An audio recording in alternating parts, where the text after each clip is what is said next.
خواتین کا لوہے کی انگوٹھی پہننا، کیا خواتین لوہے کی انگوٹھی پہن کر نماز پڑھ سکتی ہیں؟ بنت آدم کراچی سے، بڑا اختلافی مسئلہ ہے علماء کے درمیان کہ خواتین لوہے کی انگوٹھی پہن سکتے ہیں نہیں پہن سکتی۔ بہرحال یعنی بعض علماء جائز کہتے ہیں، بعض ناجائز کہتے ہیں، تو ہمارا فتویٰ اگرچہ گنجائش ہی کا ہے کہ گنجائش ہے پہن سکتی عورت، لیکن احتیاط کرے تو اچھا ہے، سونے چاندی کی پہنے انگوٹھی تو زیادہ اچھا ہے۔ روزے میں انہیلر استعمال کرنے کا حکم، کیا روزے کی حالت میں انہیلر استعمال کیا جا سکتا ہے جبکہ سانس لینے میں دشواری ہوتی ہو؟ انجم نذیر، سانس لینے میں اگر روزے میں انہیلر لینے کی ضرورت پڑ رہی ہے تو انہیلر لے کے روزہ توڑ دیں، لیکن روزہ بہرحال ٹوٹ جائے گا، بعد میں اس کی قضا کر سکتے ہیں تو قضا کریں ورنہ فدیہ دیں۔ تو انہیلر کے استعمال سے روزہ ٹوٹ جاتا ہے کیونکہ اس میں دوا کے ذرات ہوتے ہیں جو اتر جاتے ہیں پھیپھڑوں میں۔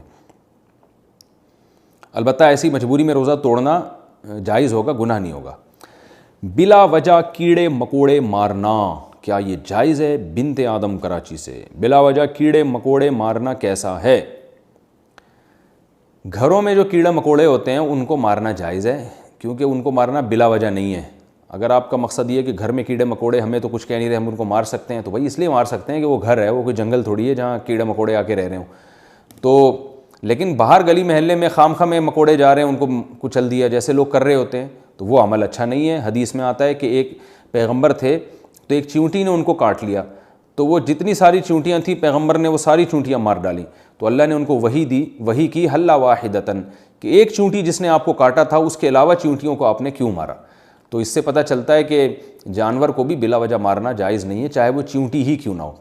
یہ نہیں کہ اب گھروں میں بھی آپ چیونٹیوں کی حفاظت کرنا شروع کر دیں، گھروں میں تو انسان رہتے ہیں تو وہاں چیونٹیاں اور مکوڑوں کے لیے جو فنائل وغیرہ کا پوچھا لگایا جاتا ہے وہ بالکل جائز ہے تاکہ گھر سے یہ چیزیں ختم ہوں، لیکن گلی محلے میں اور ہر جگہ جا کے بلا وجہ مکوڑے یا چیونٹیوں کو مارنا یہ صحیح عمل نہیں ہے شریعت کی روشنی میں۔ البتہ جہاں جو نقصان دہ جانور ہیں وہ مار سکتے ہیں۔ فیڈ کراتے وقت قرآن مجید پڑھنے کا حکم، کیا بچے کو دودھ پلاتے وقت قرآن مجید پڑھا یا سنا جا سکتا ہے؟ بنت حوا کراچی سے، جی ہاں بالکل، پڑھا بھی جا سکتا ہے، سنا بھی جا سکتا ہے، سنایا بھی جا سکتا ہے۔ حالت حیض میں ناخن کاٹنے کا حکم، رات میں ناخن کاٹنا اور رات میں جھاڑو دینا شریعت کے اعتبار سے کیسا ہے؟ نیز حالت حیض میں ناخن کاٹ سکتے ہیں یا نہیں، اور فرض غسل میں کوئی دعا پڑھنی چاہیے یا نہیں؟ بنت سراج لکھنؤ سے، رات میں ناخن کاٹنا، رات میں جھاڑو دینا بالکل جائز ہے، کوئی حرج نہیں ہے اس میں، ناخن جب بڑھ جائیں کاٹ دیں، چاہے رات ہو یا دن ہو۔ جب گھر میں ڈسٹ ہو اور گرد و غبار ہو جھاڑو دے دیں، چاہے رات ہو یا دن ہو۔ حالت حیض میں ناخن کاٹ سکتے ہیں، کوئی حرج نہیں ہے۔ اور فرض غسل میں کوئی دعا پڑھنی چاہیے یا نہیں؟ میرے علم میں نہیں ہے کوئی دعا فرض غسل کے لیے۔ عورتوں کا یوٹیوب چینل چلانا کیسا ہے؟ کیا عورتیں یوٹیوب پر معلوماتی چینل کے لیے اپنی آواز کا استعمال کر سکتی ہیں اور اس کی آمدنی استعمال کر سکتی ہیں یا نہیں؟ اہلیہ ماجد انصاری کراچی سے، جوان لڑکی اگر پردے کے بغیر یوٹیوب چینل پر آتی ہے وہ تو بالکل ناجائز ہے، حرام ہے۔ البتہ اس سے اس کی ارننگ کا تعلق اس عورت کے پروگرام سے ہے کہ وہ لوگوں کو سکھا کیا رہی ہے۔ اگر کوئی جائز بات سکھا رہی ہے تو ارننگ حلال ہوگی۔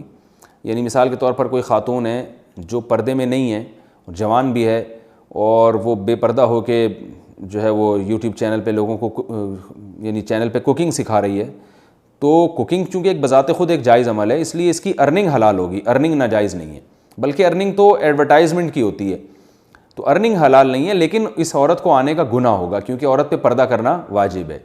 لیکن اگر کوئی عورت مکمل پردے میں آ رہی ہے تو جوان عورت کے لیے چونکہ آواز میں اس سے فتنے کا اندیشہ ہوتا ہے، لوگوں کی طبیعت اس کی طرف مائل ہوتی ہے، تو اس کو اپریشیٹ نہیں کیا جائے گا، اس عمل کو عورت کو روکا جائے گا۔ میں نہیں کہہ رہا کہ حرام ہے، گناہ کبیرہ ہے، لیکن بہرحال یہ عمل ناپسندیدہ ہے شریعت کی روشنی میں، اور فتنے کی وجہ سے اس کو روکنے کی کوشش کی جائے گی، اس عورت کو منع کیا جائے گا۔ اور اگر ایجڈ ہے تو اور کوئی فتنے کا اندیشہ نہیں ہے اس میں تو پھر جائز ہے، گناہ نہیں ہے انشاءاللہ۔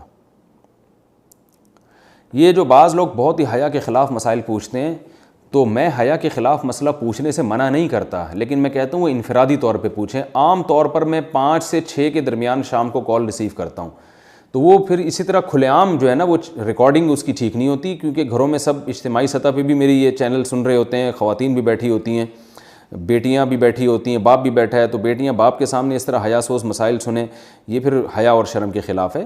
تو وہ الگ، وہ ٹھیک ہے شریعت کے مسائل میں حیا نہیں کرنی چاہیے، لیکن جب ایک ایسے طریقے سے آپ مسئلہ پوچھ سکتے ہیں انفرادی طور پر، تو پھر کھلے عام وہ مسائل پوچھیں جس میں جو حیا کے خلاف نہ ہو. تو میں مسئلہ پوچھنے، کیونکہ میں نے ایک دفعہ اسی طرح چینل پہ کہہ دیا کہ بھائی حیا کے خلاف مسائل نہ پوچھیں، تو لوگوں نے کہا پھر وہ مسائل ہمیں پتہ کیسے چلیں گے؟ تو بھائی وہ مسائل ایسے پتہ چلیں گے کہ آپ اپنے کسی قریبی عالم سے پوچھ لیں، یا انفرادی طور پر میری کال اگر لگ جاتی ہے تو مجھ سے پوچھ لیں. لیکن کھلے عام اس طرح جو ہے نا وہ مسائل پوچھنا، اس میں گھروں میں خواتین بھی سن رہی ہوتی ہیں، مرد بیٹھے ہوئے ہوتے ہیں، بعض دفعہ وہ پھر مناسب نہیں ہوتا. میرے چینلوں کا، میرے بیانات کا لوگوں نے بڑا غلط استعمال کیے. بہت سے ایسے کلپ نکال کے نا اس پہ بڑے حیا سوز ان کے عنوانات لگا کے ان کو پھیلایا ہے. لوگ یہ سمجھتے تھے کہ مفتی صاحب یہ عنوان لگا رہے ہیں. اسی وجہ سے ہم نے چینل پہ اپنے قبضہ کیا ہے، اپنے چینل کو خود بنایا ہے تاکہ اس چیز کو کنٹرول کیا جا سکے، اور الحمدللہ اس کے بعد کافی حد تک یہ معاملہ کنٹرول ہوا ہے. بینک کے گارڈ کی تنخواہ کا حکم. میں نے سنا ہے کہ آج کل جو وبا چل رہی ہے اسے دور کرنے کے لیے مغرب کے عنوان کیا ہے، مسئلہ کیا ہے؟ یہ کہہ رہے ہیں کہ سورہ جاسیہ پڑھنا وبا دور کرنے کے لیے، یہ ہے اصل میں عنوان. میں نے سنا ہے کہ آج کل کی جو وبا چل رہی ہے اسے دور کرنے کے لیے مغرب کے بعد سورہ جاسیہ بآواز بلند پڑھنی چاہیے. کیا یہ بات درست ہے؟ بنت عبداللہ کراچی سے. کوئی میرے علم میں اس کی دلیل نہیں ہے، ایسے ہی بات ہے. پڑھیں. سب سے پہلے تو گناہوں سے توبہ کریں جو اصل چیز ہے، اور دوسرا احتیاطی تدابیر اختیار کریں، اور کچھ پڑھنا ہے تو